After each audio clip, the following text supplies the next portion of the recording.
Le métronome se situe en haut à gauche de l'écran. Pour l'activer, appuyez sur le cercle.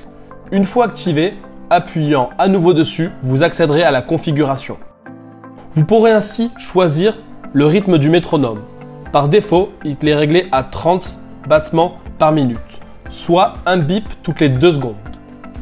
L'option d'activation des répétitions nous permet de terminer automatiquement le test après avoir atteint le nombre de répétitions sélectionnées.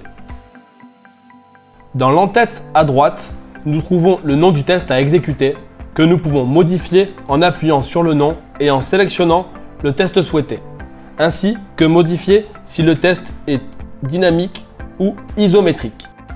Nous verrons également le nombre de tests auxquels nous sommes dans la session et un bouton pour voir les résultats des tests effectués jusqu'à présent. Dans la fenêtre d'exécution, chaque muscle sélectionné est représenté par une couleur.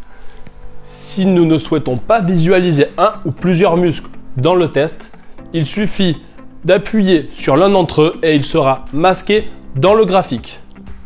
Les mesures du muscle seront toutefois conservées. Lorsque le test démarre, le graphique de l'activité électrique des muscles que nous mesurons commence à se générer en temps réel. Les tests de endurance, par défaut, durent maximum 3 minutes. Une des fonctionnalités qui apparaissent lorsque nous démarrons le test est le marqueur d'événement situé en bas à droite.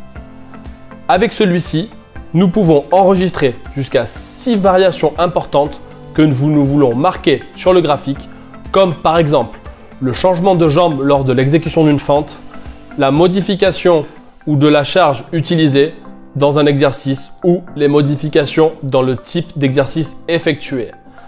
À la fin du test, une boîte de dialogue s'affiche pour ajouter toute information pertinente sur le test, comme par exemple la douleur, des compensations musculaires ou l'utilisation d'un type de résistance différent.